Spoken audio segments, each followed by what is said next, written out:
नमस्कार, मैं PM DNS Singh और आप देख रहे हैं कमाल यार।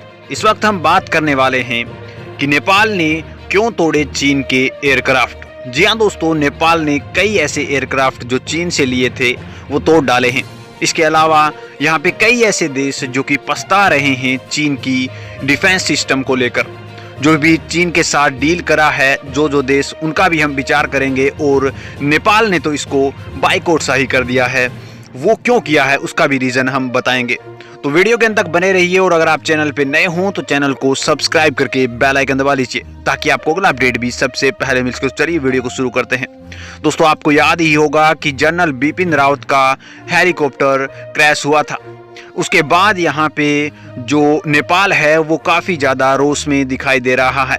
यहाँ तक कि कई लोग चीन का विरोध करने पर भी उतर आए हैं। इसका रीज़न बताया जा रहा है कि जो चीनी माल है वो चले तो चांद तक और नहीं चले तो फिर एक दिन भी नहीं चलता, और इसी के कारण यहाँ पे नेपाल का विरोध दिखाई दे रहा है। इससे पहले हम बात कर लेते हैं कि ऐसे कौन से देश हैं जिन्होंने जो यहाँ पे चीन का सामान खरीदने के बाद अब वो काफ़ी ज़्यादा पछता रहे हैं। उसमें से पहले नंबर पर है पाकिस्तान। अब आप ये सोच रहे होंगे कि पाकिस्तान तो हमेशा से ही चीन से डीलिंग करता है। तो मैं आपको बता दूं कि जो चीनी माल है उनकी सर्विस वो वैसे तो कम मांगते हैं, लेकिन मांगते हैं तब इतनी बेतोड़ सर्विस मांगते हैं कि उनके स्पेयर पार्ट भी देशों में मिलने मुश्किल हो जाते हैं। और इसके अलावा उनकी कंपनियां, जैसे कि यहाँ पे पाकिस्तान ने खरीदे थे कई ऐसे एयरक्राफ्ट्स, कई ऐसी मिसाइलें और कई ऐसे टैंक जिसकी आज सर्विस के कारण रो रहा है जो पाकिस्तान है वो। और कई ऐसे कबाड़ बन चुके हैं वहाँ पे मिसाइलेज जिनका कोई उपयोग नहीं रहा। उन्होंने एक बार जिस कंपनी से, चाइनीज़ कंपनी यानी कि CATIC से रिक्वेस्ट की थी कि इसका सर्विस के लिए हमें कुछ बताइए, तो कंपनी से कोई जवाब नहीं आया और उसके बदले में कुछ कबाड़ स्पेयर पार्ट आ चुके थे जो कि उनके कोई काम नहीं आए। और आज यहाँ पे हम कह सकते हैं कि चीनी जो सामान है दे रहा है डिफेंस का, वो दे तो सस्ता रहा है, लेकिन उसके बाद उसकी सर्विस इतनी महंगी है कि इससे एक छोटा मोटा MiG-21 आ ही जाए। तो आप सोच सकते हैं कि चीन किस प्रकार से अपना खेल रच रहा है।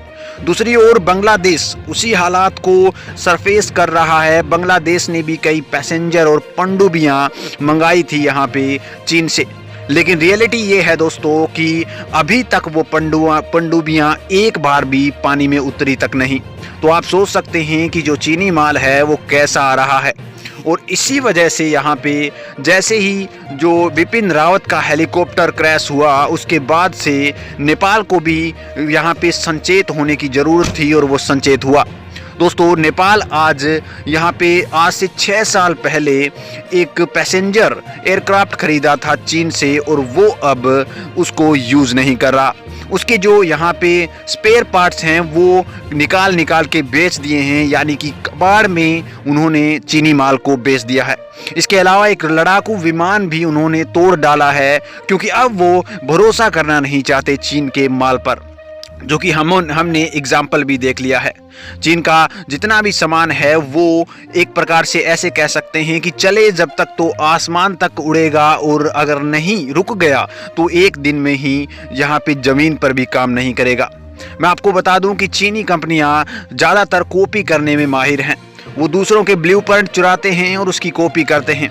इसी यहाँ पे नतीजे में जो अमेरिका का सबसे बढ़िया